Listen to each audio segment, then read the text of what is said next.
Welcome back, New World Fantasy Football. We're on episode 14 already. We're chugging along here, man. Trying to grind this content out because this season is right around the corner. I'd like to introduce a new guest to the show. Big-time Bucks fan, one of our good friends, and a new commissioner of one of our, well, really our most important league, Mr. Cason Heckle. How you doing, Cason? Fantastic, my friend. Good to see you. Hey, Paul. Appreciate y'all finally making the podcast happen for me. I'm a little nervous, can't lie. My first live podcast session here. So I've been following you guys since episode 1 and just excited to get into it. I will say that of the trifecta here, I'm probably the most casual of the fantasy degenerates, but have been deep in this league for a long time now, and looking forward to jumping into it with you boys.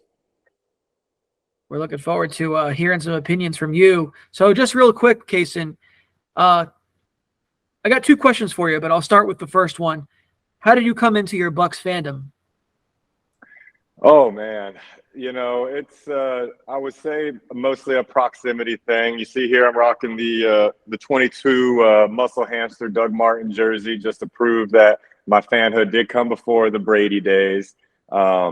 I went to college on the west coast of Florida, so that was kind of when I really developed like the fanhood there. I do like the Jaguars also. I put them kind of as like a secondary team of mine that I've been jumping on that bandwagon recently, but my fanhood started probably in the Josh Freeman days, the dark days of the Buccaneers, and a lot of people I went to college and stuff with. Went to a lot of games in college over at Raymond James. So probably about a decade now. I've been pretty deep on the fanhood. That's cool. So yeah, you obviously have the geographical roots there, and then another quick question is, how do you feel about being the commissioner now? Oh man, yeah. Well, that's a long debate there for that conversation. What is it? Pressure is a privilege with power, responsibility, all that good stuff. I'm taking over. Mr. Jeremy Rodriguez, former commissioner, so big shoes to fill there. I have dwindled down to one league. I'm trying to keep it that way this season. So it does give me a little more capacity to kind of manage the expectations of being a commissioner and all that. But it's definitely going to be interesting. If I didn't love all the members we've got in this particular league, I definitely would not have raised my hand to take on the challenge. But it definitely brings a different angle when you're hanging out with the boys, having fantasy conversations these days as commissioner. Hung out with Paul and a few of the league members yesterday, and everyone's got different proposals, different ideas, different opinions. So just trying to stay level, trying to not take sides, not have any biases, and just keep the league booming and growing and being a positive place for us to enjoy moving forward as it has been for the last decade now. Well, I know that we respect you as a man and we respect you as a leader. You've always naturally taken a leadership role, so we know you're going to do a great job, and we're going to have a good time, man, as much as we'll argue. All right, Paul. So question for you now. Getting into the meat and potatoes of the NFL here a little bit, really just a kind of a issue that I want to talk about that I think is really, really lame, and the NFL has never seemed to figure this out. But just like, why is there no guidelines based off suspensions? Because I feel like Alvin Kamara is going to get like a 2 or 3 game suspension for like beating a guy's face in, but then you just decide to log into Bovada within a certain, area of a facility, of NFL facility, and you get 6 games. What kind of crap is that? So feel free to expand on that. Yeah, it's always been arbitrary, and that's something that bothers me about the league. Like, obviously, like, the NFL is king. They get more TV money per their games than really anywhere. So it's hard to argue against how effective their product has been, but it is fair to question the way that they handle their business, right?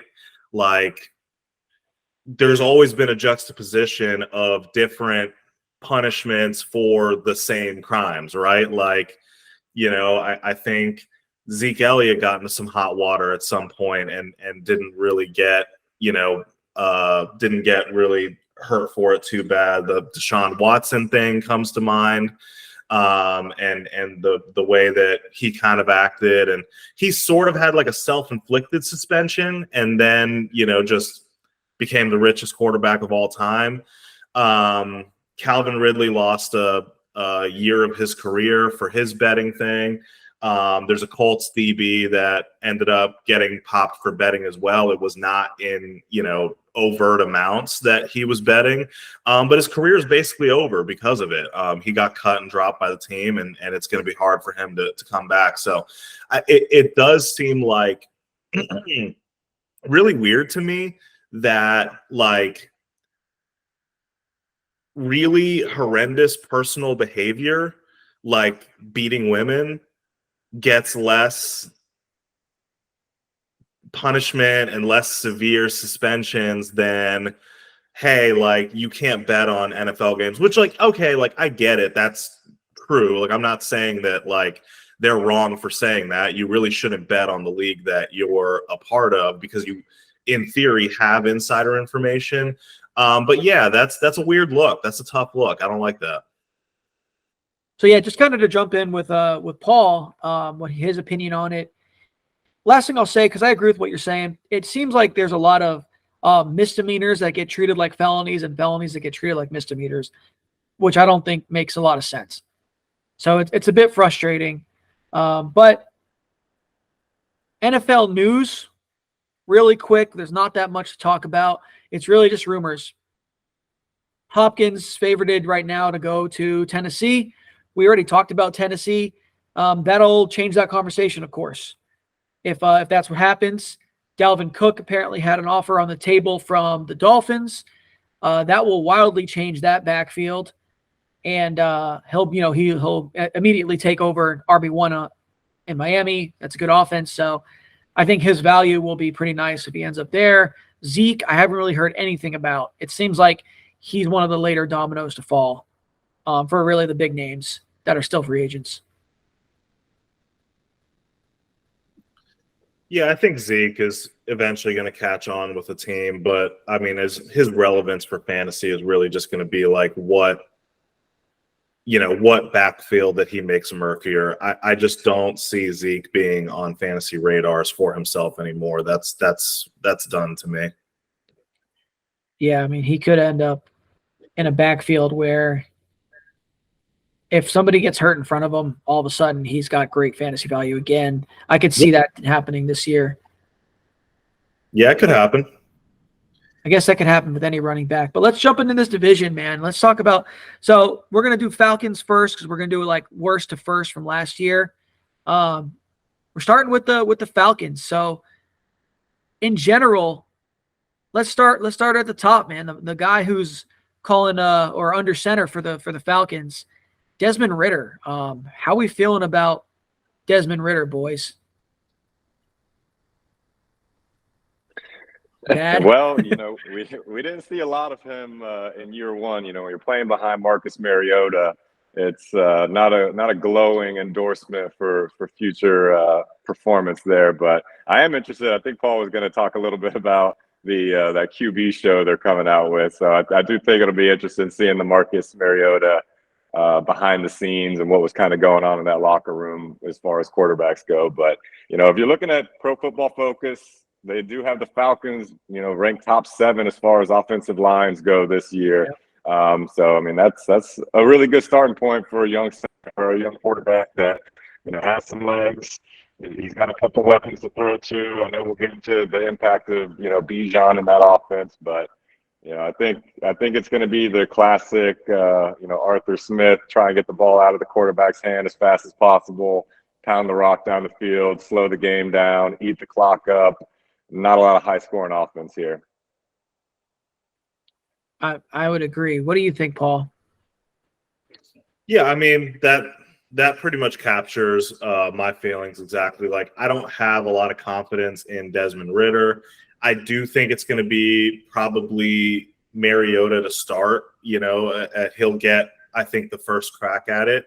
I don't think the quarterback play is going to be great. The offensive line, I think, is legitimately built for this, and I think we'll spend more time talking about Bijan than the quarterbacks. Like I don't need to add too much to that. That all makes sense to me. Yeah. So if you guys keep talking about this guy named Bijan, I mean, I don't know if I've ever really seen him play, but apparently he's a first round pick in fantasy. Yeah, Desmond Ridder is obviously a question mark. He played 4 games. Just so he started 4 games, and I did the math here, very simple math, and and then I closed my calculator, so I don't remember. But no, it was like he had 115 pass attempts in 4 games, so it came out to roughly like 28 point something, maybe 29. That was the passing attempts per game. So like, I think the upside of these pass catchers is going to be nerfed because Desmond Ridder we don't really know much, but I would project him to be below average as a passer. He's got some athleticism though, that obviously opens up an offense. We talked about it last episode with Anthony Richardson. Has that potential. And I think that this team is set up to surprise, be a annoying team that stays in just about every game because they upgraded their defense. They brought in a full squad of mercenaries on that defense. And I agree with Cason completely. They are going to be a clock control team. They're going to ground and pound. And as good as talented, I should say, as London and Pitts are, I don't think they're going to get the opportunities to really feast from a fantasy perspective. But I think Bijan is going to have, I think him and, just based off the volume, Tyler Algier will actually have some value because they're not going to run Bijan 32 times a game.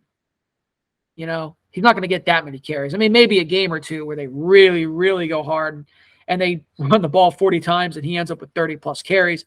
It's possible, but Tyler Algier is probably going to get in there for at least 5 or 6 carries a game too, which no one's excited about, but the vultures can happen.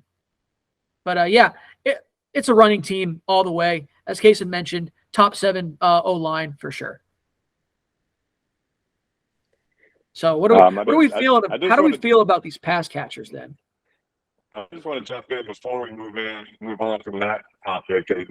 I believe Mariota is actually out of town, and Taylor Heineke is the number 2 on the depth chart right now. So how do we feel about that? We've seen him have some splashes. Do we think that Desmond Ridder is starting, week 1 through the midpoint of the season, or is it Heineke first half of the season, handing off to Ridder later in the season? What do you guys think on that? Because I think Heineke's a gamer. That's good topic. I think he could win that job. So, and I think that might be, as far as the pass catchers go, that might be what's best for the team from a fantasy perspective. That's a good point. What do you think, Paul? Yeah, hand up. I completely forgot that. So thank you for calling me out on that.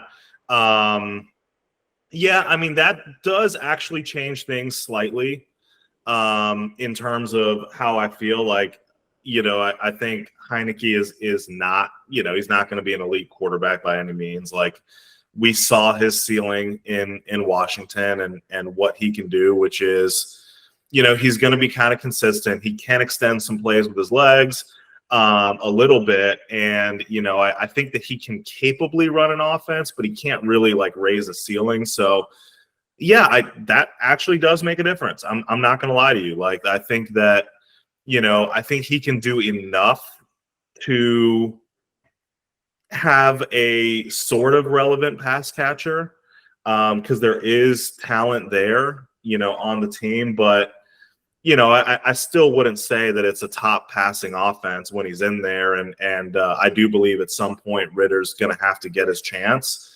So, a murkier quarterback situation, but certainly a better quarterback situation than the Mariota Ridder show last year. So that actually does make a difference. And we should segue into the pass catchers.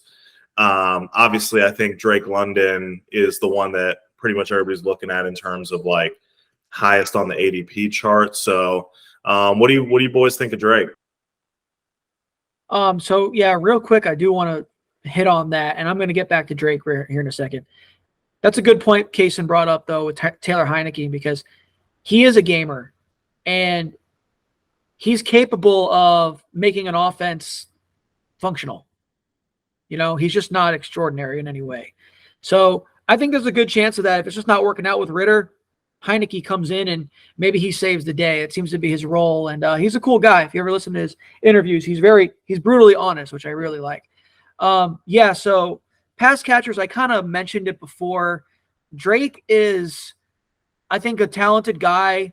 I thought that the Falcons, honestly, back in that draft, they should have went with Garrett Wilson. I really didn't like the pick because I thought Garrett Wilson was the best receiver available, but they went with Drake. I guess he fit their scheme better.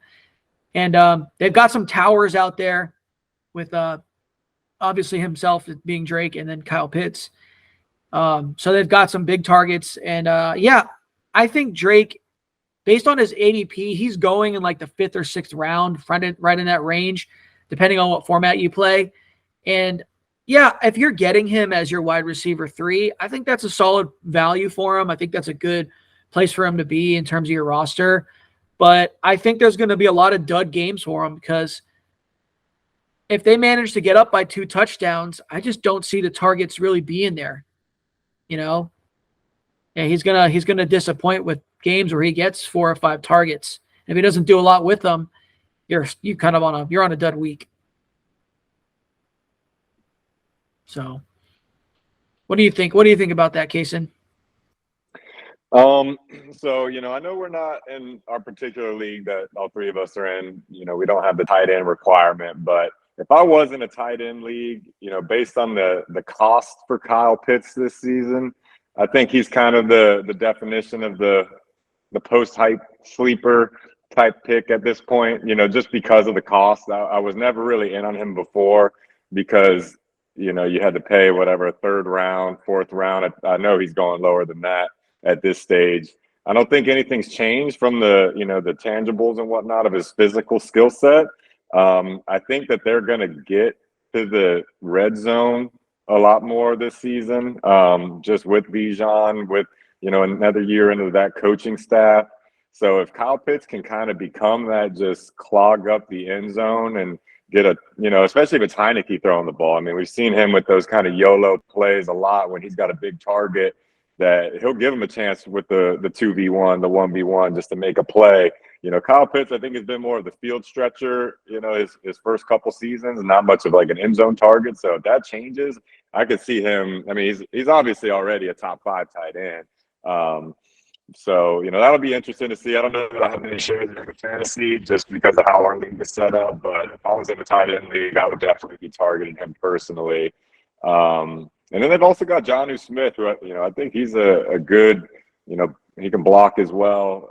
As far as just they can run some of those 2 tight end sets they have some big targets on as far as their receivers go. Drake London, I'm with you. Being a Garrett Wilson fantasy owner, I watched him pretty close last season. So, I think that Drake is not quite on that skill set level, especially with a quarterback. But, I can see him having an okay season. But for the most part, yeah, I'm staying away from most of these receivers. I mean, just looking at the depth chart, Mac Hollins, I believe. Yeah, not touching him. Yeah. How about this name that, seems to have slipped off fantasy radars in a hurry, Mr. Cordarrelle Patterson? Wow. Yeah, it has. Paul, you talked to me about Cordarrelle. I know you like Cordarrelle, right? Well, I liked him last year because Bijan Robinson wasn't there. And I do think that there is a world where he can still have a role alongside of Bijan. Like, I agree with you that Algier is going to be the back that gets probably the 2nd most carries on the team outside of Bijan.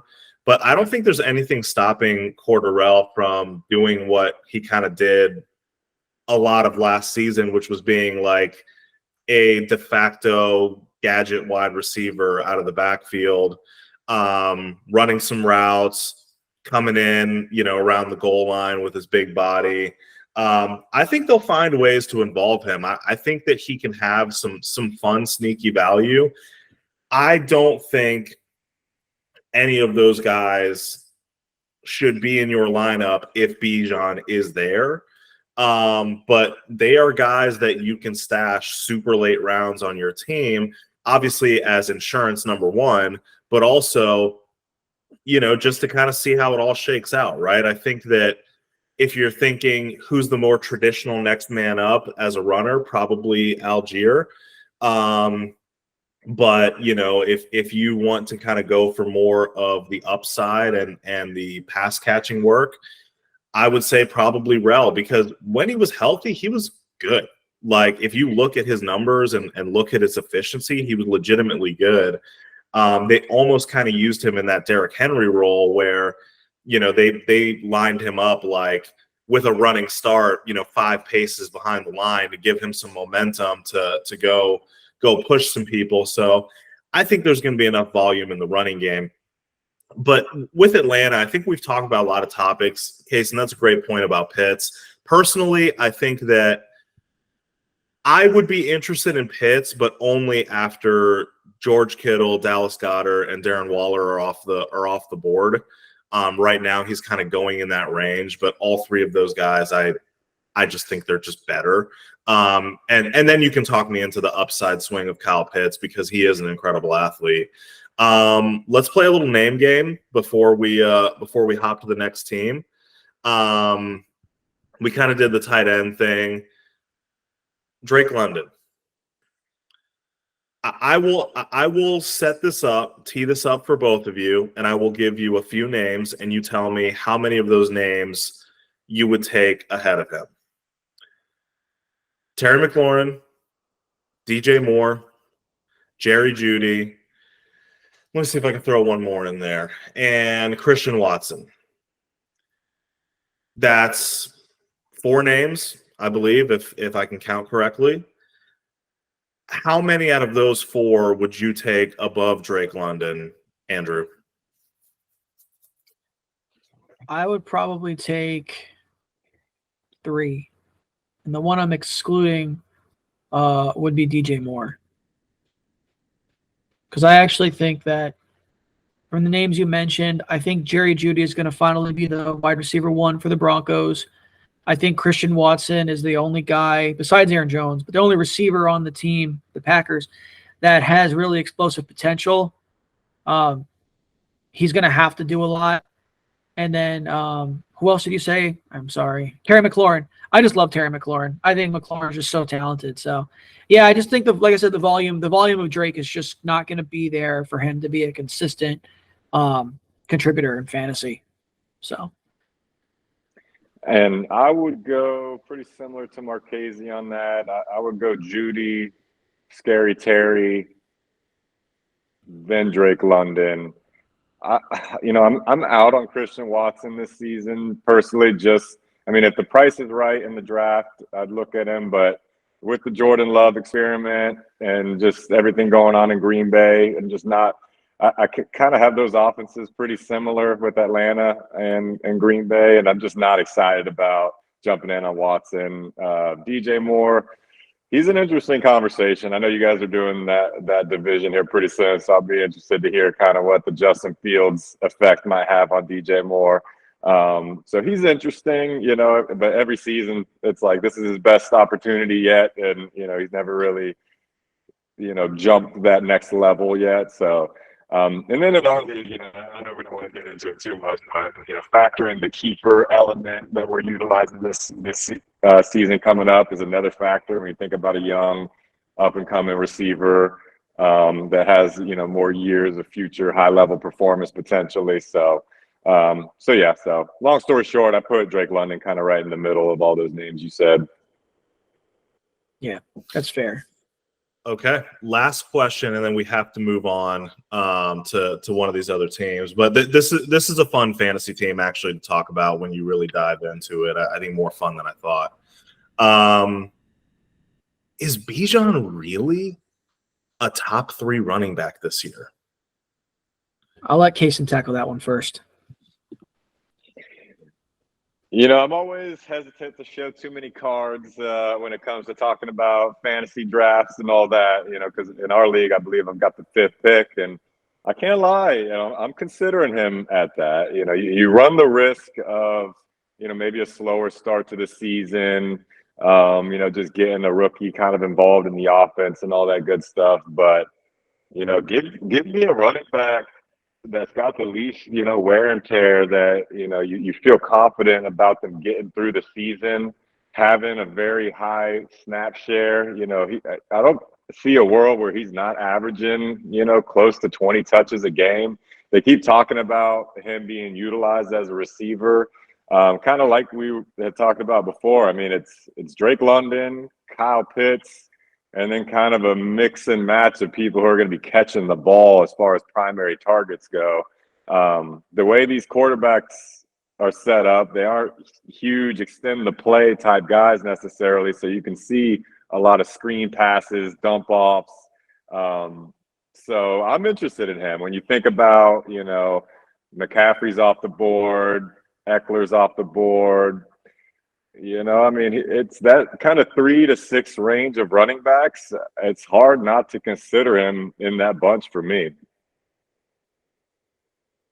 Yeah, and then at the same time, just to kind of play that devil's advocate on Bijan, is like, what if he just doesn't really acclimate to the speed of the NFL right away, and he has 5 or 6 games where you just your first round pick is essentially busting within the 5 or 6 weeks, or more. I mean, who knows? But then again, he could burst onto the scene and be incredible. I mean, obviously, a guy who's never played a down in the NFL, we don't know. But I think that his situation and his talent ultimately should win out. I do feel that way about Bijan. So yeah, man, let's unless you want to add something, Paul, let's move on to the Aints. No, I agree. I agree with that. And, it is always scary. Bijan looks special. I'm not comparing him to these players because he does look special. But just, I always caution fantasy people that is this first round pick running back a Javonte Williams or is he a Clyde Edwards-Helaire? Yeah. Is he a I don't know. I couldn't think of another great example off the top of my head, but there is always that possibility. You got right? Doug Martin over there. Yeah, well, and the thing is, right? Dougie actually was great. Starting out, he kind of petered off. The last couple years of his time in Tampa, but yeah, I mean, not everybody hits the ground running crazy right away. We do like Bijan, but that is a spicy ADP price. I guess next up, who is next up? Actually, since you are doing, we got the Saints based off the official standings. So, yeah, Saints are a team to me, and I'm just going to ask a bunch of questions, and y'all feel free to answer them whatever way you want, because to me, this team is loaded with them. Number one is, what's going to happen with Kamara? Kamara, there's the looming suspension. There's the fact that he just didn't play that well last year. Is he losing his step? Without Sean Payton, has his value just went down because Payton has great running games, as he's always had. We talked about that. Is Mike Thomas still a thing? Is it gonna be a major, head-on collision car crash, pun intended, with the quarterback, or is he gonna be good? This team to me has so many questions, and the only rise from the ashes kind of person on that team is Chris Olave. Everybody loves Chris Olave, So if you guys have some answers to those questions surrounding the Saints, please tell me, because I'd love to know.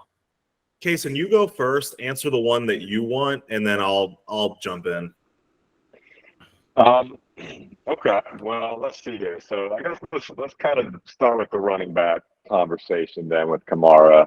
I know there's been like some recent news on that topic, and kind of, back to your opening question there, Marchese. I mean, who knows what the ultimate punishment's going to be. I'm leaning at this point to, a lower amount of suspended games. I think I heard some people guesstimating like 2 game suspension, something like that. They did go out and get, who was it? Williams, right? Jamal Williams. Paid a little bit to get him, bring him in from Detroit. So it feels a lot like the, Kamara days when he was splitting touches with Ingram, I believe, kind of a similar when Ingram's kind of in his prime there. So I do see a situation where, Jamal Williams can be that touchdown vulture. You have the Taysom Hill, shoved into the offense on the goal line type scenarios as well.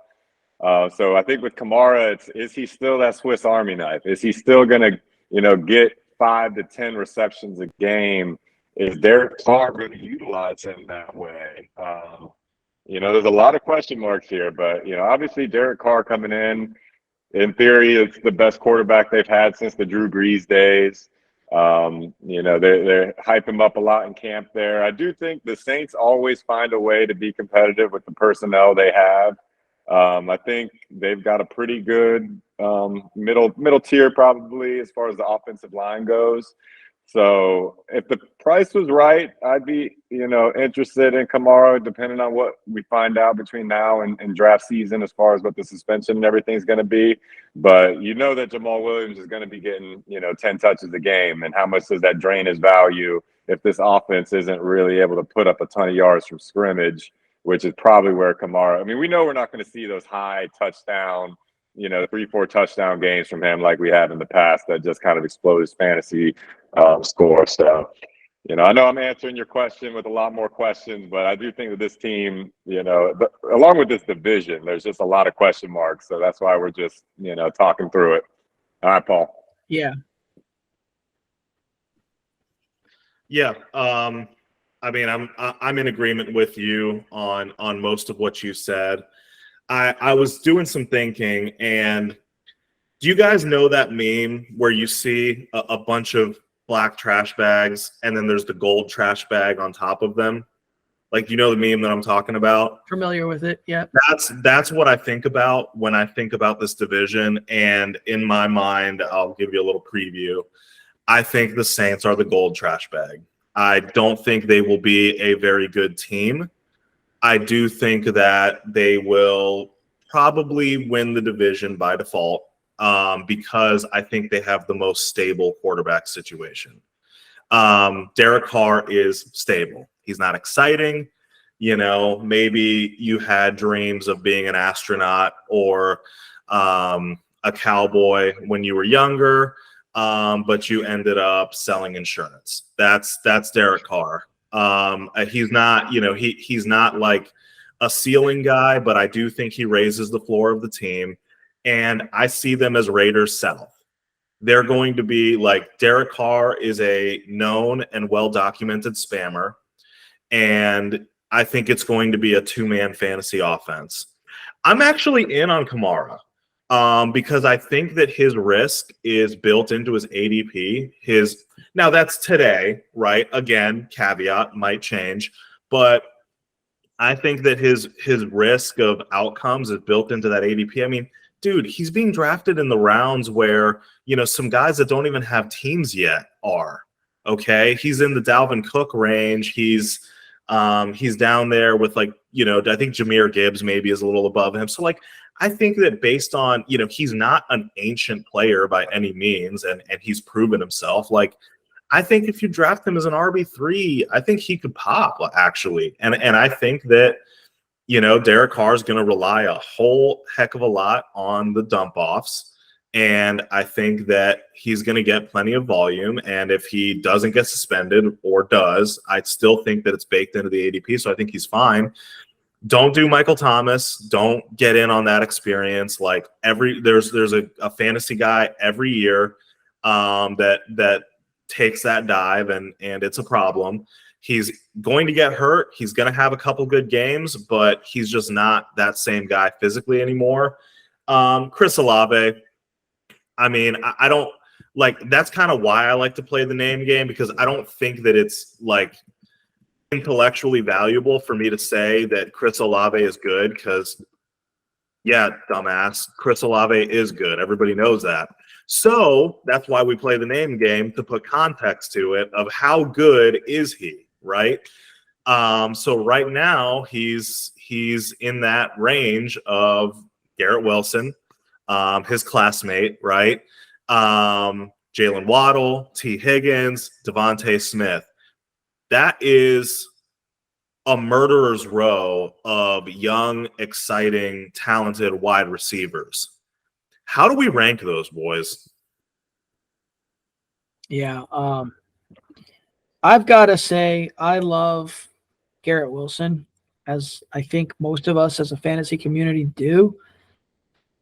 He's got Aaron Rodgers now. I mean, he's going to be fine. I don't care about crap surrounding Aaron Rodgers, but I love Olave this year too, because he's got that crazy average depth of target that's going to make him valuable. I mean, the guy can have an incredible fantasy day with 2 catches, but then he could also get peppered with targets all day with these little 10, 15-yard out routes and make his way up. I think there's a lot of paths for him to have 100-yard games and score touchdowns on this team. And you like you said it, Derek Carr being the spammer that he is, who else is he going to spam on this team besides maybe running backs? One receiver he's really able to spam has got to be Olave, because, I mean, I guess you could argue Michael Thomas if he's really going to be out there and healthy, which that's one of the biggest question marks we have right now, you know? So I know Cason loves him some Garrett Wilson, but is there a world, let's just say a full redraft, are you always taking Garrett Wilson above Olave? Yeah, obviously a little biased on the topic, but I do think it's interesting because we have a pretty good case study with, Aaron Rodgers and Derek Carr both wildly spamming Devontae, at Green Bay and then with the Raiders, and it seemed kind of like a carbon copy, performance from that position. So, at this stage in his career, is Aaron Rodgers better than Derek Carr? Hard to say. I think so. I'd give him the nod. I think they're both proven spammers. From what I've seen with Garrett Wilson, I think he is going to just be a higher reception number guy in general. I think he can probably make a little bit more happen after the catch. He lines up in the slot more. He'll get those screen passes, those short passes, and see what he can do with it. Whereas Olave is kind of a get open downfield, get the jump ball. Like you said, Marchese, 2 receptions for 100 yards and a tutty is not outside the realm of possibilities. Whereas I think Garrett Wilson, you're going to see close to, 10 receptions a game when he's performing well. Maybe lower yard per catch, but a lot more just activity. So I would say, 3 out of 4 times, I'm definitely going to go Garrett Wilson, but I do like Olave a lot. And, playing in this division, I think that, that's another piece to consider, right? Is this division overall going to be as high scoring as, the AFC division with the Jets and all those teams where you're kind of forced to keep up with that pace of play when you're playing against the Bills and Dolphins and those kind of teams, whereas like we just talked about with the Falcons, we don't think that's going to be a lot of high scoring offense. We don't think the Buccaneers are going to be a high scoring offense. The Panthers are probably not going to be a high scoring offense. So I picture these games being a little bit more low scoring in general versus what's going to happen in those AFC games where you got to score 30 points to win. So I just think there's more opportunity for high yardage games and more touchdowns.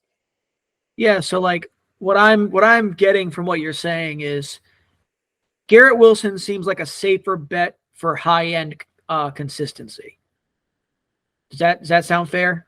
Yeah, exactly. Okay. Olave cool. is swinging more for home runs, but I think their ADP is pretty close. So it is. I think Garrett Wilson may be 5 spots ahead or so. Not a lot, like total spots, not receiver spots. They're like right there in receivers. But there's a couple names I got to mention when it comes to the Saints that we haven't mentioned. Kendre Miller, rookie running back. Who knows? I'm not a big fan of him based on what I saw in like film and whatnot. Kind of these third receivers is Raheed Shaheed, one of the best names in the NFL. He could maybe be a thing. They drafted an A.T. Perry, a huge receiver. And everybody's favorite, like kind of ancillary piece that, you know, we all know and love is our man, tight end Taysom Hill. You know, he could take away goal line carries. He could take away goal line touchdowns for whether it be Derek Carr, whether it be Mike Thomas, whether it be, did I say Kamara already? Anybody. He plays that role. He's that joker player that can come in and just piss you off unless you somehow like decided to start him at tight end. You know? Yeah, he's the cheat code in terms of, and I think that they actually are lining him up more at fullback and tight end, even though they said that he was a tight end last year, and I think he took 0 tight end snaps. It might have been 1 or 2, but I think it literally was 0 snaps at tight end. It was, but whatever. Yeah. It was like, why is he listed as a tight end? Like, you and I had a long talk about that, and you were pretty upset about people using him as a tight end in our league. But I think Taysom Hill, I would not draft him as your tight end, as sexy as it can feel, because of that potential. Wait for him to get dropped because his involvement was spotty last year. And honestly, I think that his involvement at quarterback the year before was just their lack of confidence in Jameis. And I don't think that Derek Carr is the same way. Derek Carr is very capable of running a stable NFL offense. So I don't think he's going to get a ton of quarterback snaps. But if you want to stash him for the potential of a Derek Carr injury, and then he becomes a gadget quarterback that has the potential to get 2 scores on the ground and wreck whatever other tight end that you have, yeah, like you will have, probably 12 weeks of CJ Uzama and 3 weeks of Travis Kelce performance. That's the hilarious thing with Taysom Hill and the roller coaster that you ride. But thank you for bringing that up, Andrew. Again, you're the tight end apologist here. You're the one who has to kind of keep us honest, because I think mentally both me and Cason just delete tight ends from our outside of the top 3, delete tight ends from our like thought process. Once Gronkowski like retired, and then retired again, kind of like, all right, fuck tight ends. So I hate talking about the Saints. This team's annoying as fuck. One final question about the Saints. I want you guys, besides Olave, anybody on this team that you are happy to draft? I mean,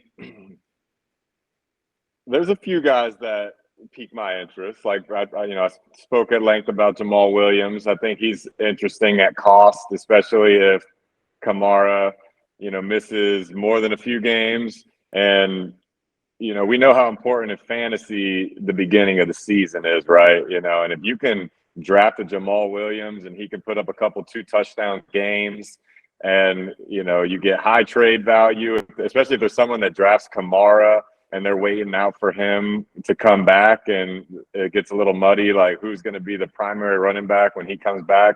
I think that he's one that, would interest me. I'm not out on Kamara either, to Paul's point earlier. If the cost made sense and you feel like you have that front end strength to start your season off well, and you can kind of buoy thinking about the playoffs and whatnot.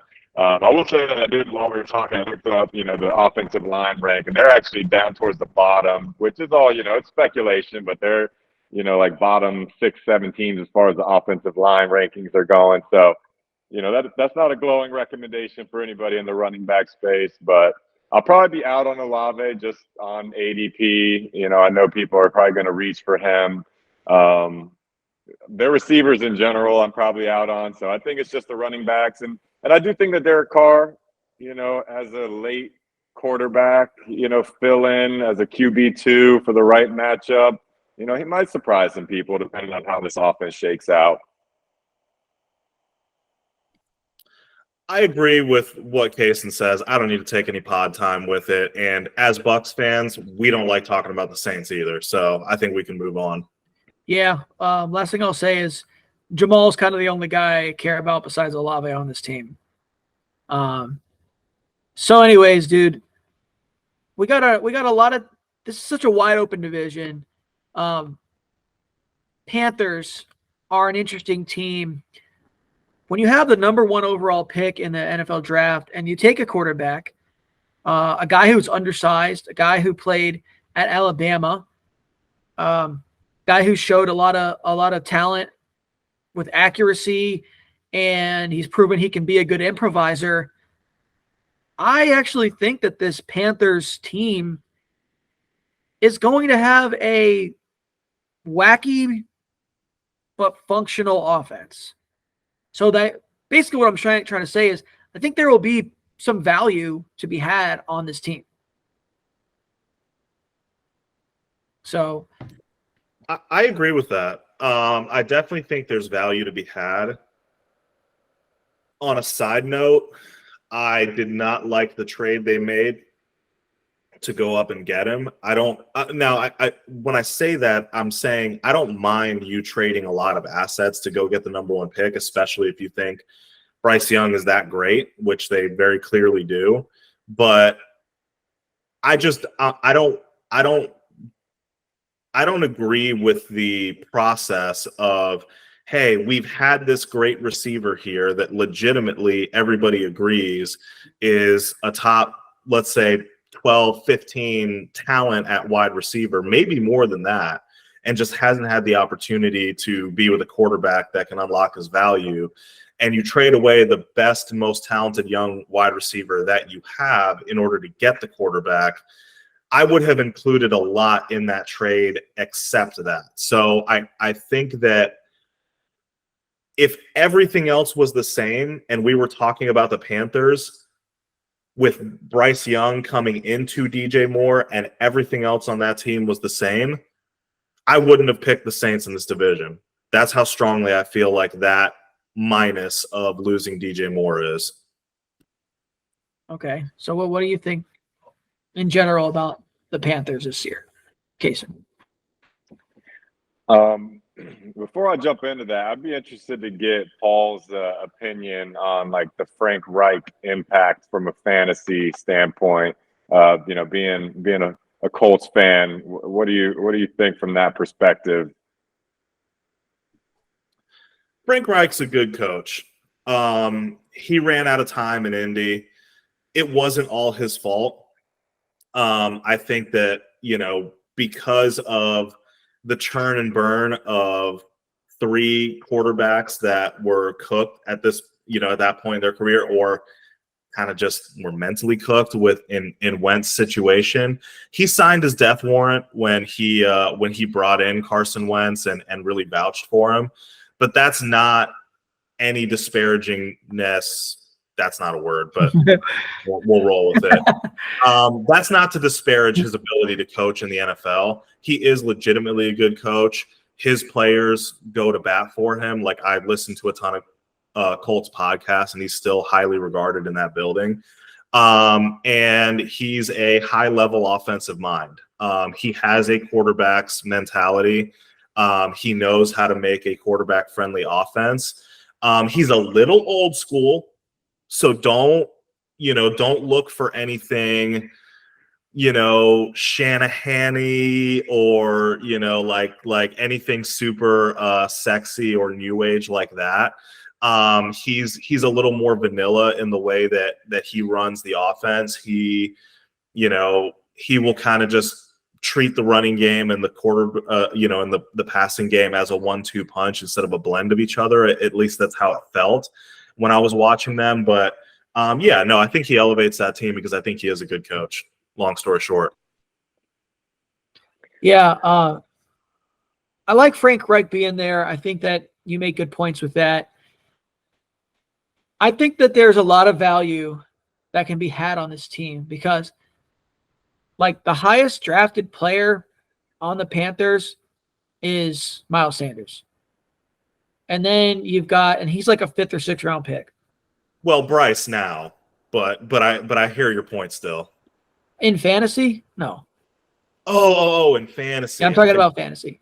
So like that's a pretty low value. And then you've got this trio of receivers where that's a big question is who is the wide receiver one? And I'll give you my theory. I think the first half of the season, the wide receiver one on this team is actually going to be Adam Thielen, believe it or not, just because he's a veteran presence. And it's Adam Thielen. Like, he knows how to get open. He's lost a step. You can argue he never had a step, but whatever. He was able to find space around the end zone and be a great contributor for the Vikings for a long time. And they drafted Jonathan Mingo, who I liked a lot coming out. Physical receiver. I think there's a good chance the back half of the season, Jonathan Mingo is going to end up rising onto a lot of rosters. And then you've got like kind of that, if you want to say post-hype sleeper or just sleeper, Terrace Marshall's, he's still on the team. So, who are we, if we're playing a game of roulette, like where are we putting our chips for this receiving core? And then if you give a damn, Hayden Hurst is on the team as well, but I really don't care about Hayden Hurst. I think you also forgot the wide receiver one on the depth chart there, DJ Chark. I always forget about DJ Chark because I've never been excited for him one time. Yeah. So, well, let's just go back to the quarterback conversation real quick, and then we can jump into the receivers a little bit more. To Bryce Young, and this is, I don't know if this is an apples to apples comparison, but does he feel like Tua? Or, both coming from Alabama. I'm not a huge college guy as far as following those, but similar kind of build, smaller guys, high football IQ. Is there fear of, health with it? Is it more of a Drew Brees, to go back to like the Saints conversation kind of guy, or is he more like a Tua? What do you guys think on that? I think I think Bryce Young, besides the trajectory to the NFL, I don't really rank him along or compare him with Tua because I think he's a lot more of like a Kyler Murray in the respect that he's going to be an improviser. I always thought Kyler was kind of a dum-dum. Like listening to his interviews and stuff before he got drafted, I was like, all right, this guy just sounds like a kind of a moron. I don't get that impression with Bryce.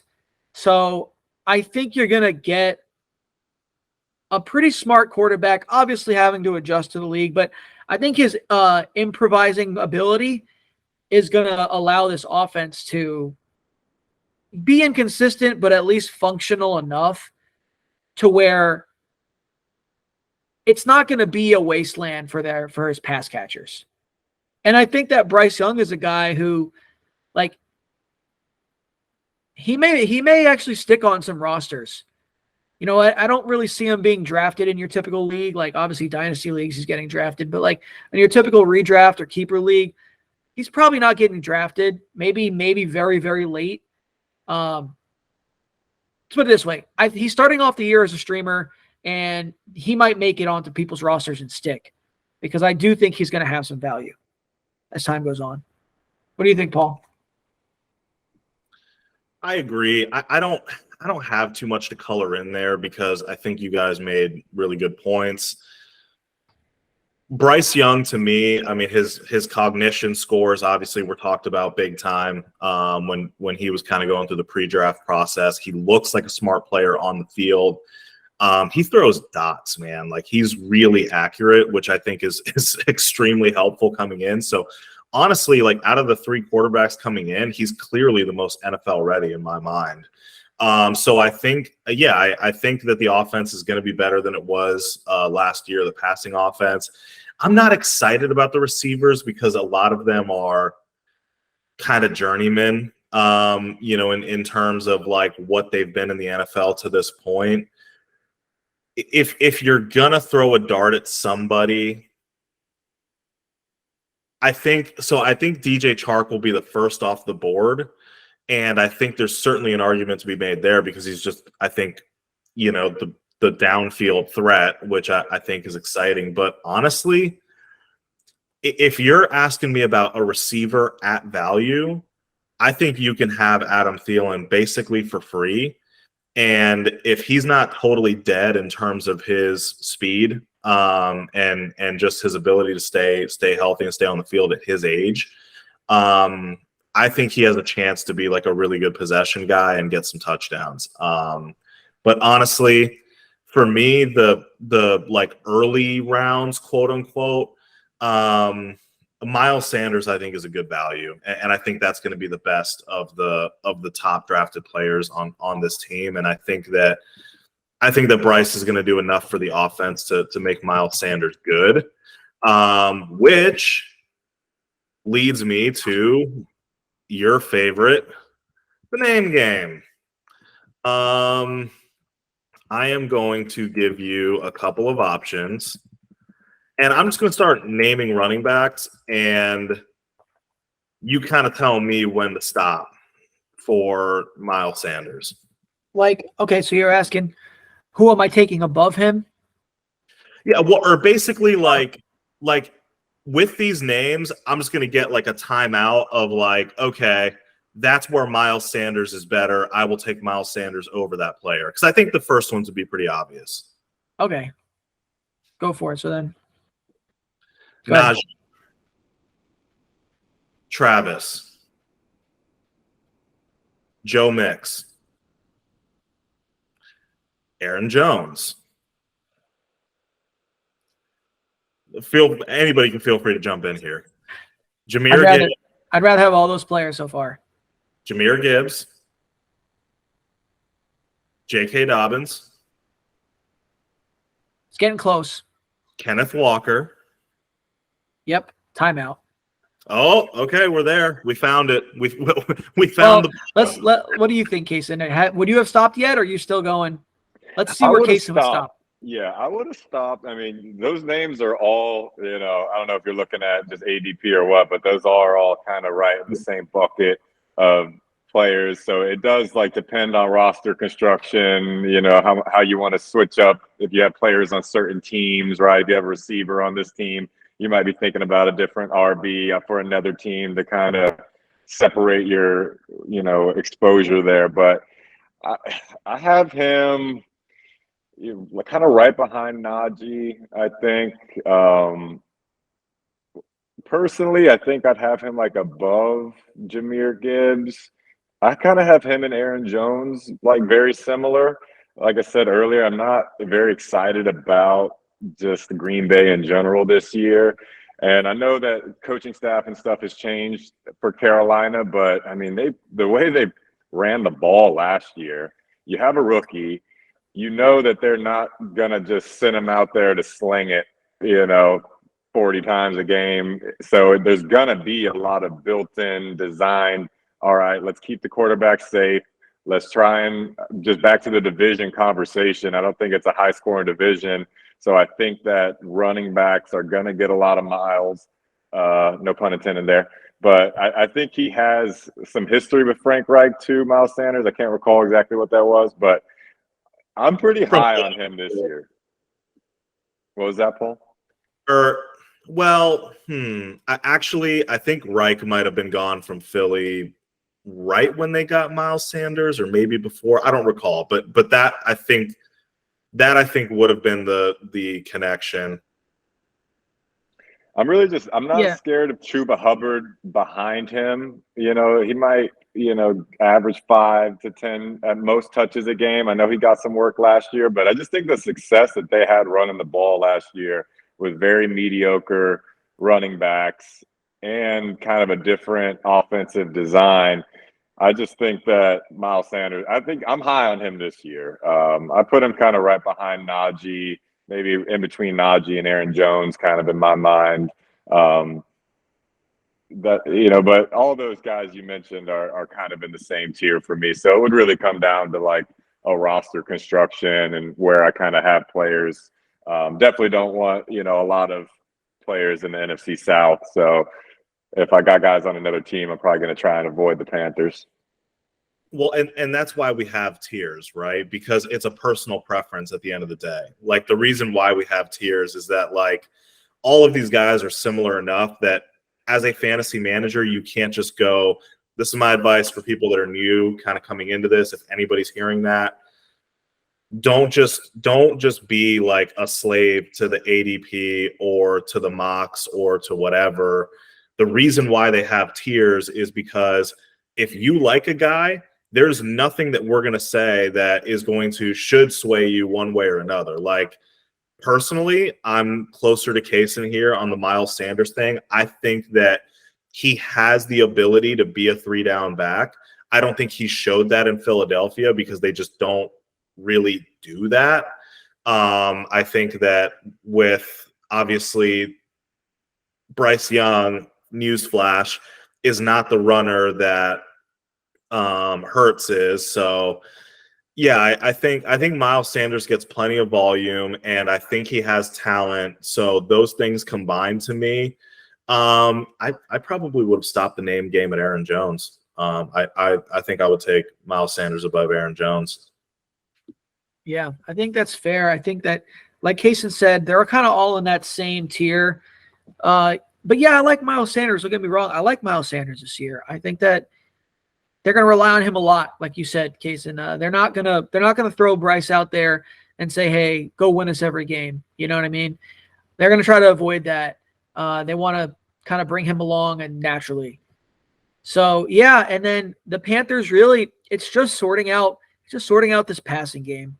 And I think it's kind of like I'll get to you real quick. It's similar to the Giants, and we'll get to them eventually, but you have a lot of receivers that are kind of in the same bucket where no one sticks out. So it's just taking your best guess. So what's up, Cason? I was just going to add quickly, like to Paul's point, with Bryce Young, we're not going to see the touchdown vulturing on the goal line with a quarterback like that, like we have in the past, right? So I think if they get within 5 yards, it's going to be run the ball 3 plays in a row. And just, if they don't get in, we'll take the field goal type of offense instead of, having him throw a lot of passes in the red zone. So I think, you'll see a lot of carries from him when they do get in the red zone. And I did just want to get back to the wide receiver conversation because I didn't add any insight on that. I do think that if you're, I know I keep saying roster construction, but, like Marchese said, I think Thielen is the guy if you want that first half production. If you think you have that team that is going to put up points and win games in the first half and you're swinging for the fences and looking at the playoffs, I'd be taking a chance with Jonathan Mingo. I haven't seen a lot of his college tape, but I do know he was a pretty high prospect. And I just think, especially when you've got 2 rookies between him and Bryce Young, I think those guys kind of by design spend so much time together, behind the scenes, in the locker room, in the rookie meetings. These guys are probably throwing balls to each other every day, kind of doing the second team stuff as they're getting worked into, being NFL caliber players. So, it's kind of you can't put it's more of a subjective than an objective type of opinion there. But I just think that there's high upside for these guys to kind of build that off the field chemistry where when he does get that playing time and it's later in the season and they're starting to figure things out, he could be, more of a home run type player than like an Adam Thielen, especially if by the end of the season, the Adam Thielens of the world start to wear down and they're, having injuries, getting more nicked up. Give me the 22-year-old rookie that, is sharing a room with the quarterback type thing all summer long.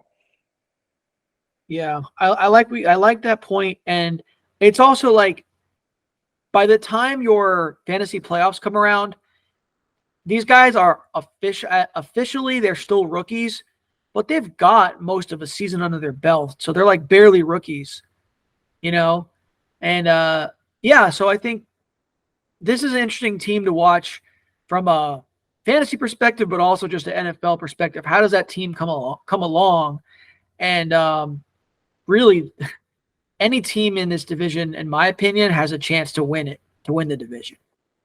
So, anything else to add on the Panthers? Because I know you guys have been itching to talk about the Bucks. No? Okay, great. Bucks boys, take it away. Whatever you want to talk about. You know the team better than me. Paul. I'll start. The Buccaneer Mayfields. I don't know. Buck Mayfield. I don't know. I was trying to do something with that. The bake sales worked. Yeah, I mean it's gonna be a bake sale. Trust me. I think that now I'm not going to speak for Cason. I will let him speak for himself. I will just nice of you. I will say, generally speaking, I'm not a big Baker guy. I never really have been. I think that I don't even think he's a floor raiser because I think he's relatively mistake prone. Unfortunately, I think that we knew this day was coming. The Bucks completely sold out, got Tom Brady in the twilight of his career. It worked. They got a Super Bowl. So everything else, this is all worth it. We knew this day was coming. We knew that, the wagon wheels were going to fall off. But if you asked me 3 years ago, hey, you're going to get Tom Brady for 2 years. One of those years is going to be a Super Bowl. One of those years is going to be really bad. And then you're going to have to slowly tank your way into oblivion. I would have said, fuck yes, give that to me. This is where it is. The Piper's getting paid. There is still veteran talent on the team. So I think they're going to be in this weird place where they're not going to be so bad that they're going to be in the Caleb Williams conversation, unfortunately, because I'm really excited about him as a prospect. But I just don't see a path to them making the playoffs. And I'm a basketball guy at heart, that. I've been, obviously, I've just been a Magic fan my whole life. That's really the only pro team that I have around here in Orlando. Basketball culture is very different. There is no pursuit of the middle. If you are not a championship contender, then you better shred it and dead it. That's just how it works. But football is different because, you can see it. There's been 7 and 9 teams to go deep in the playoffs. So I think that's kind of where they end up in the 6-7 win range. But I will let Cason get into a little more details about what he feels. Yeah, just real quick, back to your point. I think we're at the phase of let's enjoy that Super Bowl for the next couple decades and really hold on to it and be happy that we were able to experience that. Which I think most fan bases would take that trade off because Super Bowls are few and far between. So we'll take that all day long. I don't know if it's low hanging fruit to kind of compare them potentially best case scenario to last year's Seattle Seahawks. Kind of feels a little similar to that. You had Geno Smith coming into that situation. I think everyone was way out on Metcalf and Lockett last year because they just said, hey, this offense is going to be terrible. These guys aren't going to have, a good quarterback throwing in the ball.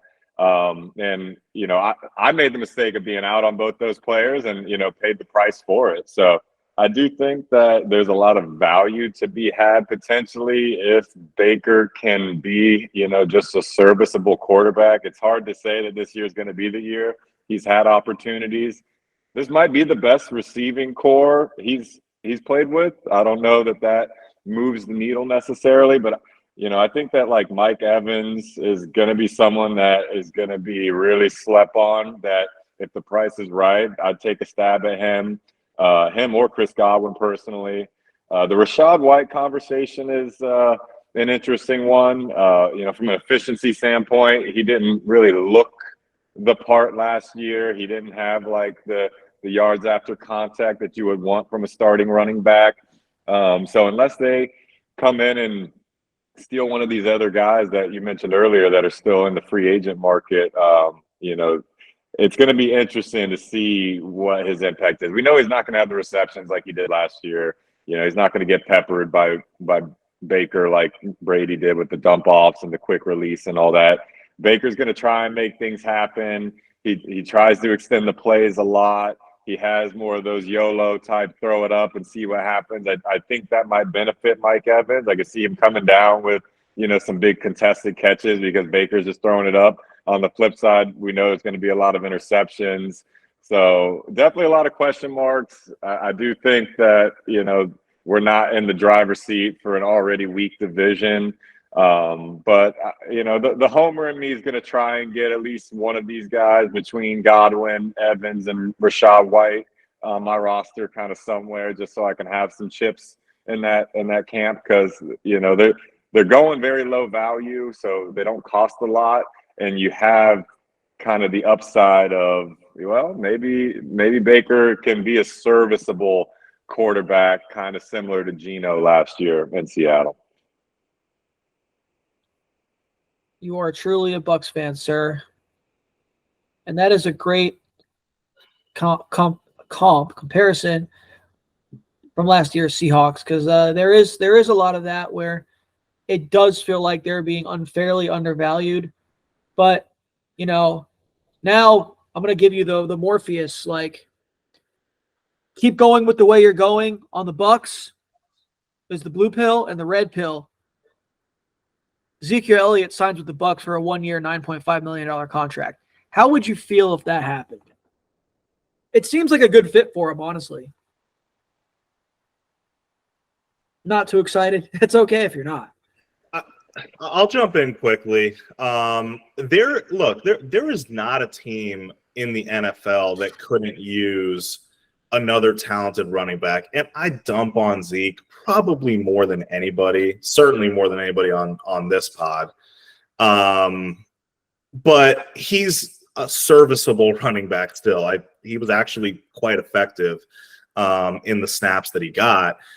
The problem with Zeke is where he was being drafted and what he was being paid. If he's not being drafted a crazy amount and he's not being paid a crazy amount, then you suddenly like Zeke more. So yeah, that would be great. And I think the Bucs could really use another running back.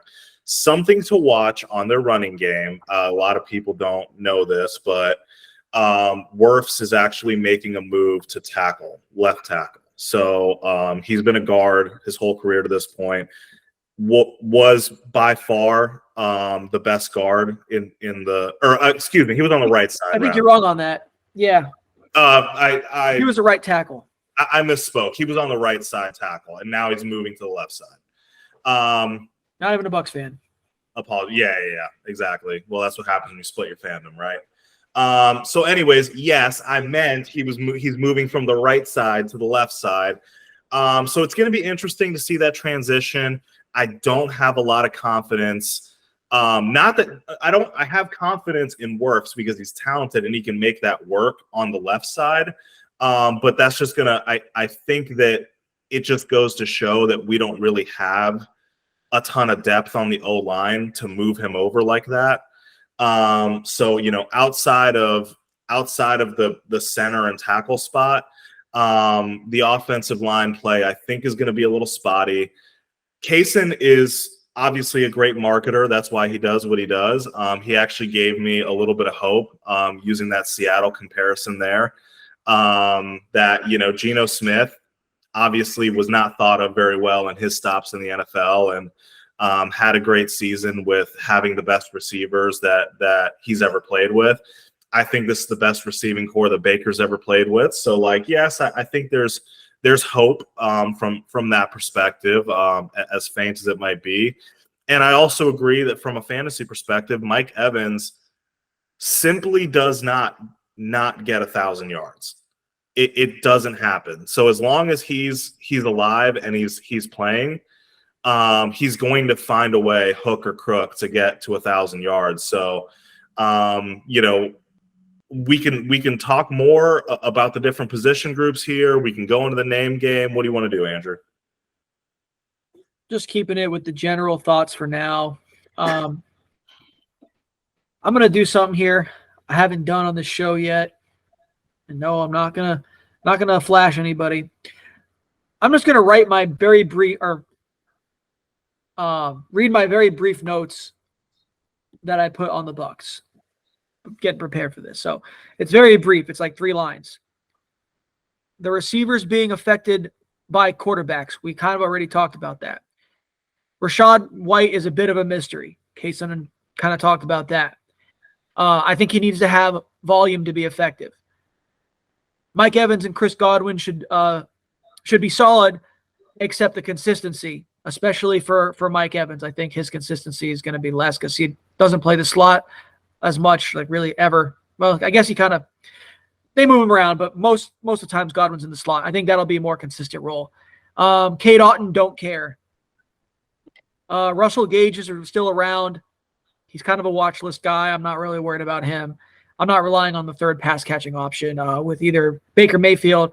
And then, of course, the question to be asked is, does Kyle Trask see any starting time? And I tend to believe he does, based off the up and down roller coaster ride that is Baker Mayfield's career.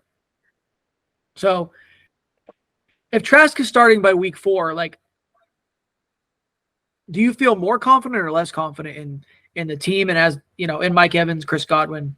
If Trask is starting by week 4, that means that we're in trouble. We're in big trouble. Like, if it's week 4 and they've thrown Trask in there, that means the exact opposite of what Cason said has happened. It's not the Seattle Seahawks. It's the Denver Broncos.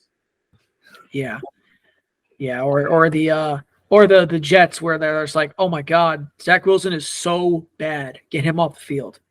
You know?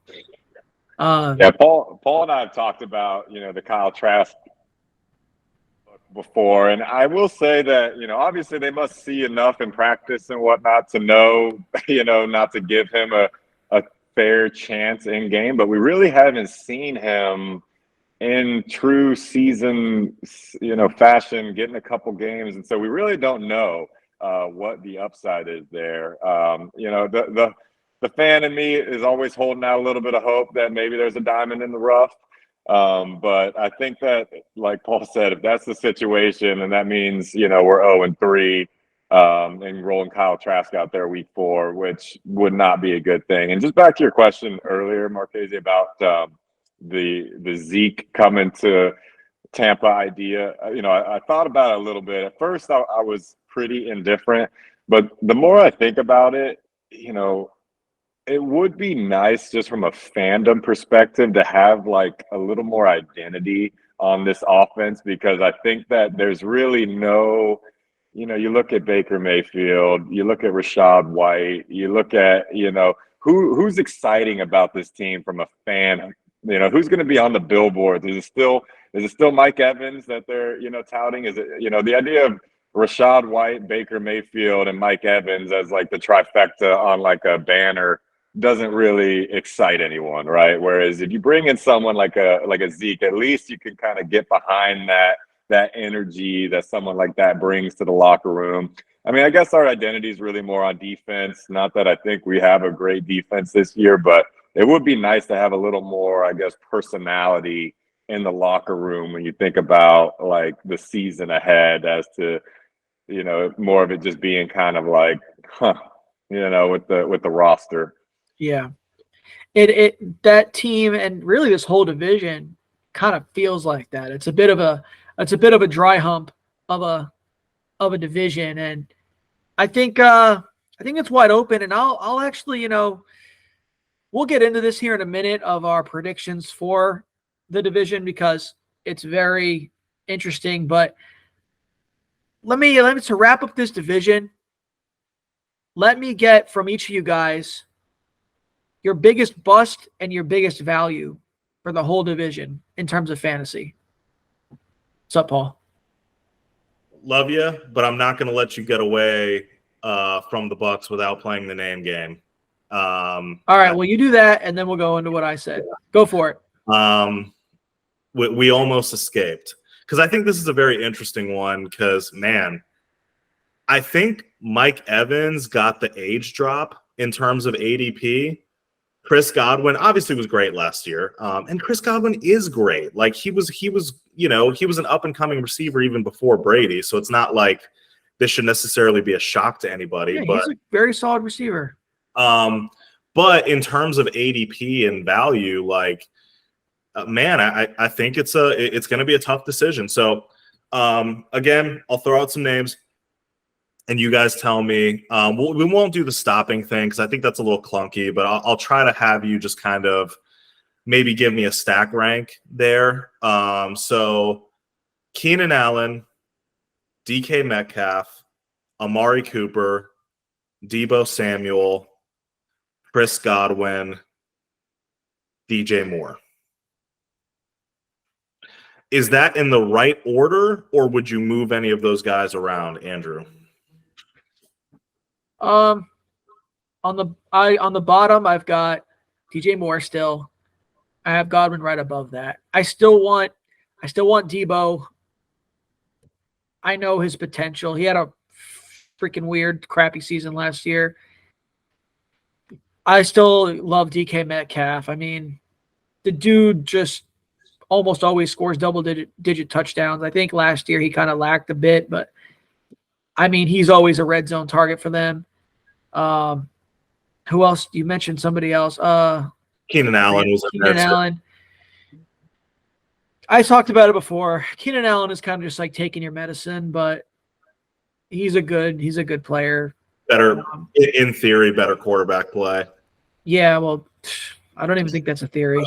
But anyways, I should say in theory a better offense because we talked about it in the last episode. I don't think very much of their other receiving options. But Cason, were you surprised to hear like tier 2 and tier 3 receivers around Chris Godwin still? No, just because I think that there's more inherent risk with a new quarterback in town. Who does he gravitate towards? I don't think we know Baker enough to, he's not necessarily the spam one receiver guy, I don't think. So, who does he gravitate towards? Is he more of a Mike Evans or a Chris Godwin guy? I could tell you. Baker Mayfield gravitates towards the defense. He usually throws the ball to them. But that's it. That's all I wanted to say.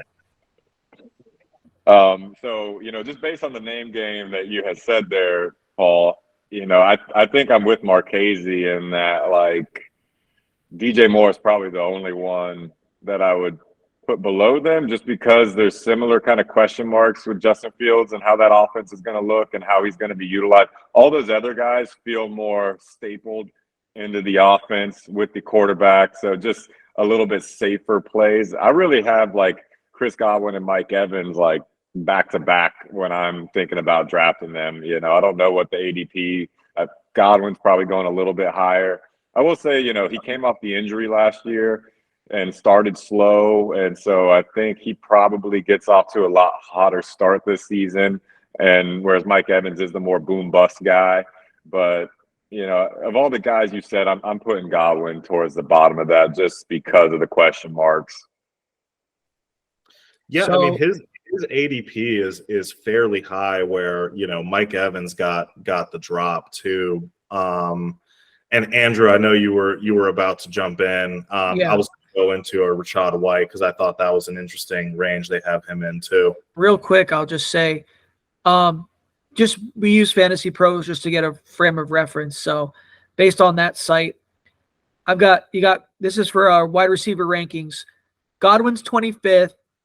Mike Evans is 32nd. In between those guys, you've got Lockett, Christian Kirk, Ayuk, Mike Williams, Michael Pittman, and Deontay Johnson. Those are the people in between the Bucs receivers right there. So, I don't really love that because I do feel like Mike Evans, you've got to respect the fact that dude has always put up good seasons.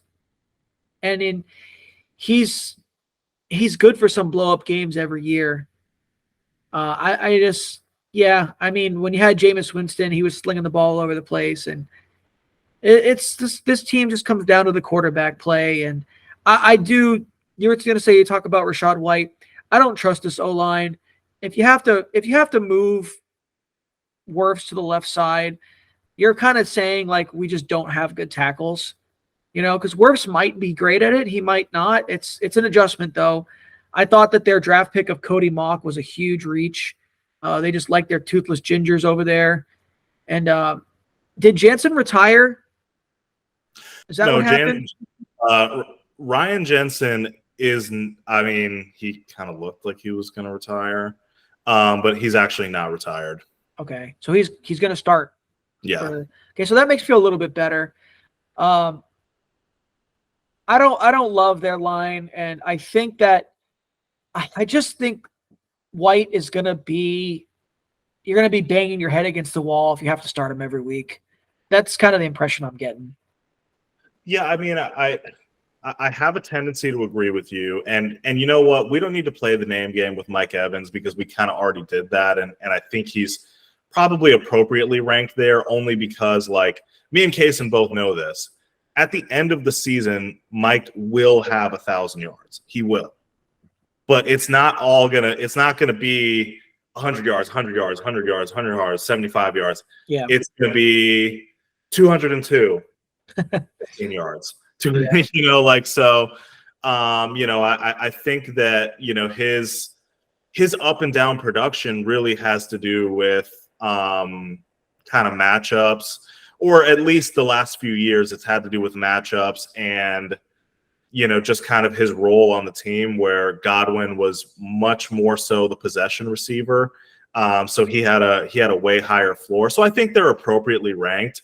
Yes, Andrew, I agree with you on Rachaad White, but I also think that when we consider his ADP, I think you have to consider him at least an interesting fantasy asset because of who else that he's being kind of drafted around, or at least, like, I tend to think so. Maybe that's, you know, I don't know, maybe that's a little bit biased in my opinion, but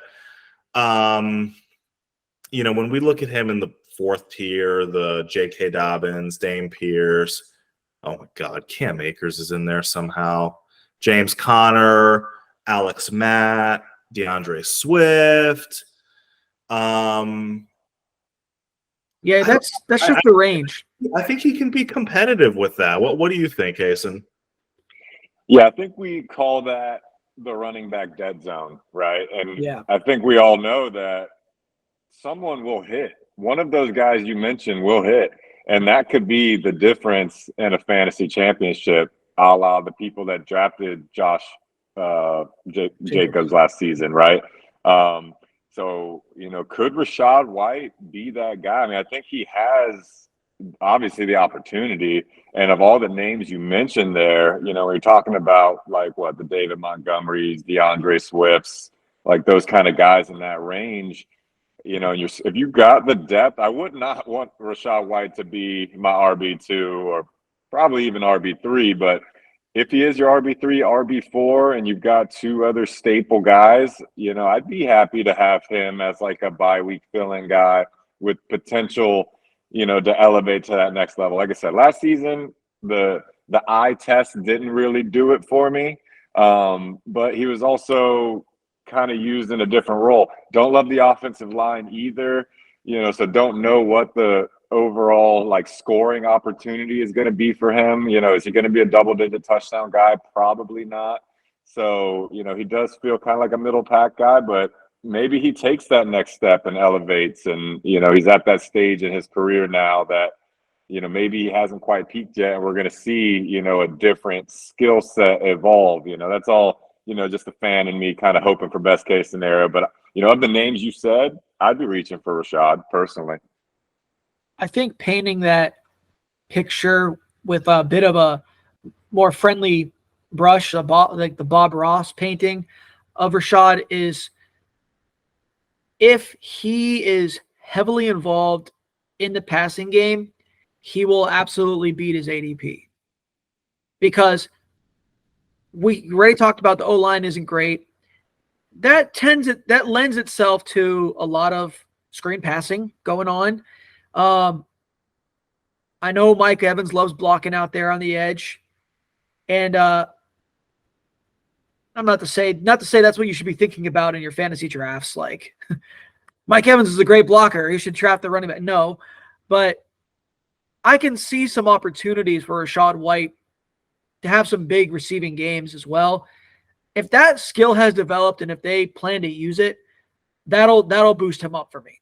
I think if he's used as like pure runner, you're really going to struggle with him on your roster. That's kind of my rosy outlook, is like, okay, he's got to get some passing work. Yeah, I mean, and we saw that a little bit last year. Like I think he got a little over 50 balls thrown his way as a part-time player last year. So that's not terrible. If you kind of project that out to a starter's minutes, like, what are you always like talking about, Andrew? Is like, hey, I want my running backs to be virtually by themselves in the running back room. I don't think that's a good idea from a team build perspective. But like Chase Edmonds, come on. Like I'm not really like that concerned about Chase Edmonds completely usurping the he got Rachaad White got 58 targets last year. So pretty solid. Yeah. So like, you project that to a full-time running back, like you could end up with some decent volume there. So I think that, oh, by the way, a side note, Cason, I completely like the running back dead zone is a fantasy term that everybody understands. So like, I think when you use that, we all know what you're talking about. I personally don't like to use the term running back dead zone for a couple reasons. Number one, two of like our best running backs from last year came from the dead zone. And I think that no matter where you draft a player, you can always find value if you find the right player. So like, the way that I might prefer to talk about that is the questionable tier. Like, okay, these are the running backs that you don't necessarily have a guarantee, as if there's ever a guarantee in fantasy, right? Confidence. That you don't have 100% confidence that you know exactly what their role is going to be. But man, there's honestly, like, in this year's quote unquote dead zone, like there's a value there. Like there's guys that like should have decent value. I mean, like, okay, I have, like, you guys both know, I have this like unnatural love of Alex Madison that like probably isn't good for my health, but I think that we see a lot of the same of what his production was sans why is his name escaping me right now? Dalvin Cook. I think DeAndre Swift probably doesn't get a lot of value in Philadelphia, but he is a talented player. Like, I think team build is everything this year going into this draft. Like, I think how you build your team is going to be really, really interesting in terms of what you do, because the receiver people that go early on those skill sets, you're taking a risk, but that team build could end up blowing up if you get the right dead zone running backs. Yeah, I mean, really what you're talking about is just like that's just fantasy football in general, man. If you just get the right players, it's gonna work out. It doesn't really matter where. You could pick up guys off the waiver wire that are just awesome. And you're going to have a great team as long as you have a core. So like that's like those first four picks is about creating that core. So this is getting more into the general conversation, but said it. Back to my question. Give me a bust and give me a sleeper / value for this entire division. Go ahead, Paul. If you got some. You want me to start? Okay. Yeah. Divisional bust.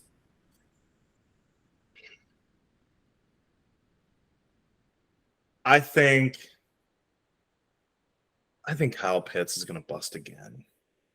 I just think that the tight end leagues, somebody is going to take another stab at that upside. And I'm not saying he doesn't have upside. He does. Yeah. But we've seen his floor and we've seen his range of outcomes.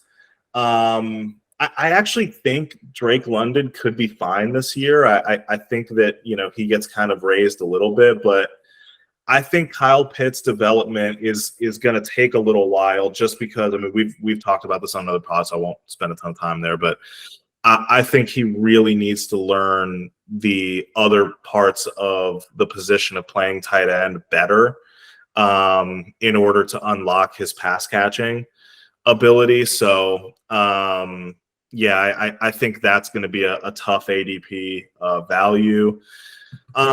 Man, sleepers. I'm always bad at sleepers because we'll do our busts first. Do you have a bust, Cason? It is hard to. I'm more of a glass half full in fantasy always. So I think sleeper is probably easier for me to come up with a name, but I'm gonna go with even though I talked him up a little bit, but I'm gonna go Kamara as the bust this year. Like the situation I kind of outlined, I think it might be a kind of turning of the tide there. I could see Jamal Williams, getting a lot of carries. I'm rooting for the Saints to not do well. And I'm kind of, I guess, just pulling for the Kamara bust. Yeah, because I don't like the Saints. He's my bust too, because Jamal Williams and then Miller just being the younger guy too, he might get some play. So yeah, that's mine.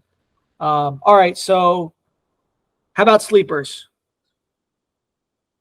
/ values? You could say value. Sleeper might be a little too much, but I'm going to stick with – I'll jump in. I'm going to stick with the Buccaneer receivers. I think that just based on ADP, especially when you just talked about where Mike Evans was at, in the 30s at wide receiver, I'm going to take that chance personally, just because I think there's so many question marks about how this offense shakes out. And a good receiver that's averaged 1,000 yards every year, that hasn't really mattered who's been throwing the ball all these years. I'm going to take Mike Evans as my sleeper. I like it. Okay. What do you think, Paul? Yeah.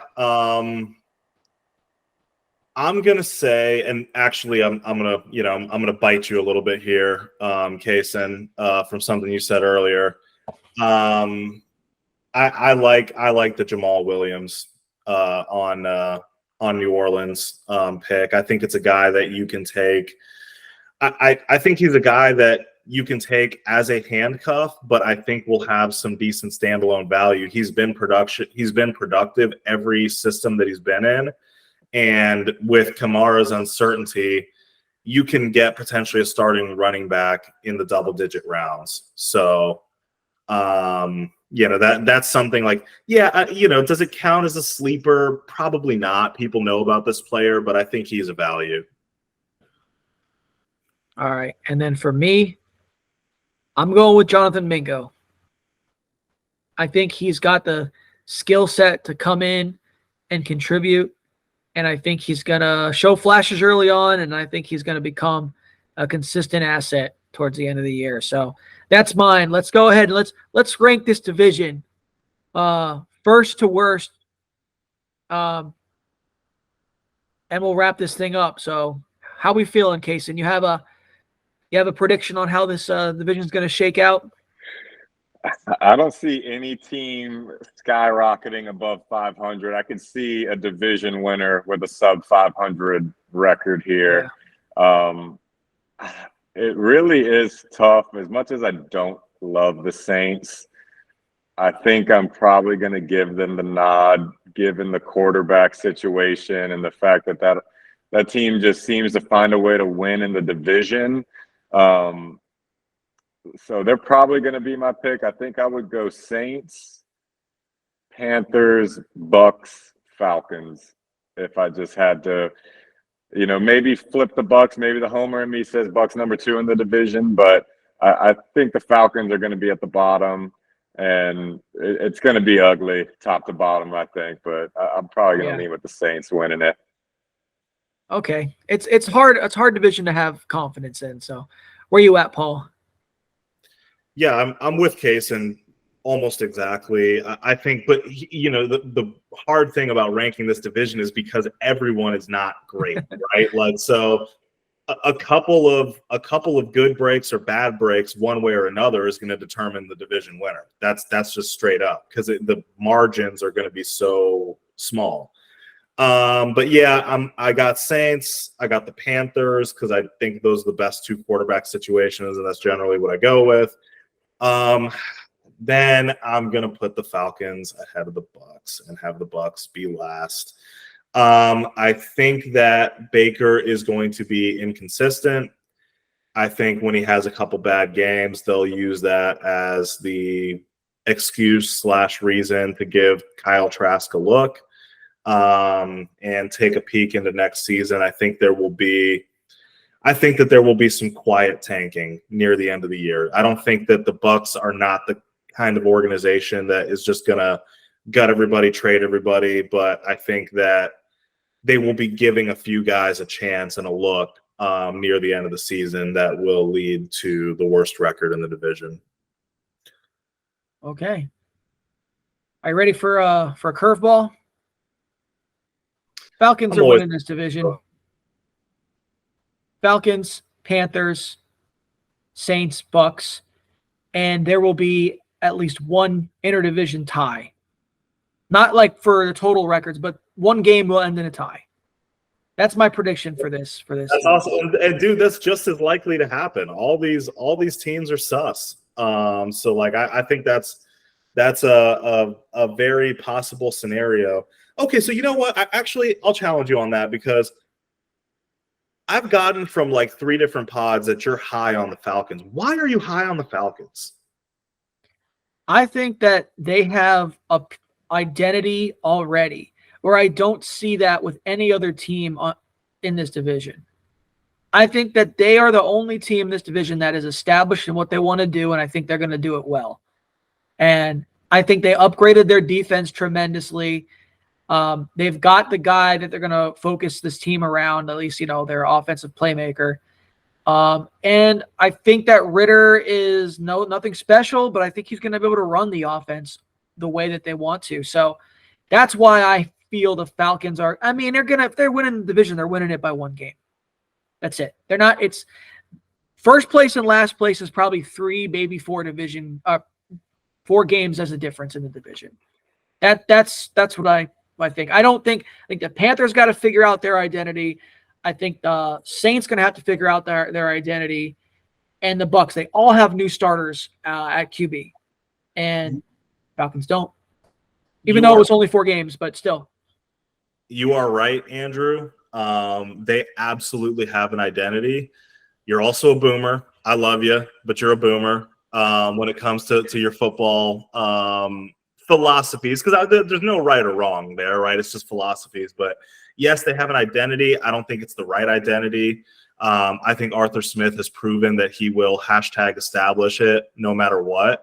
I've seen them with like 6 straight up the middle runs, down 3 scores. But their defense sucked last year.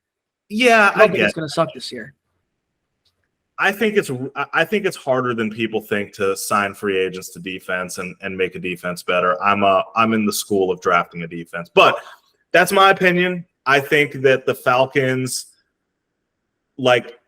are building a team that has an identity, but I think that it's a mistake in my mind of pursuing that type of offense in today's NFL. Because I think that it limits how high your ceiling can go. That's just me. That's why I have them a little bit lower.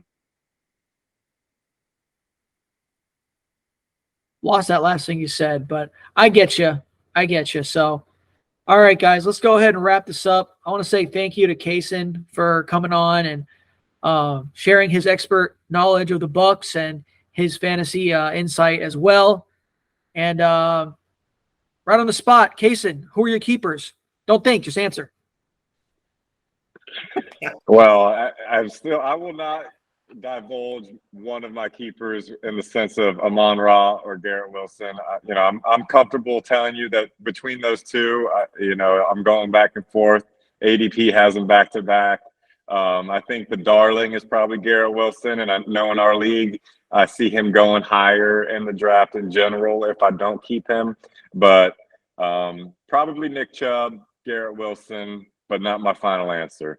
And thank you, boys, for getting me on here, my first podcast. So really enjoyed it. Would not rather do it with anyone else. And love both you fellas, and keep up the good work here on the New World Fantasy Pod. Love you, Commissioner. We'll see. We'll see you later. We'll see you later. Drink plenty of water today. Hug your family. Be kind to each other. Peace out. All right, y'all. I'll catch you next time. Peace.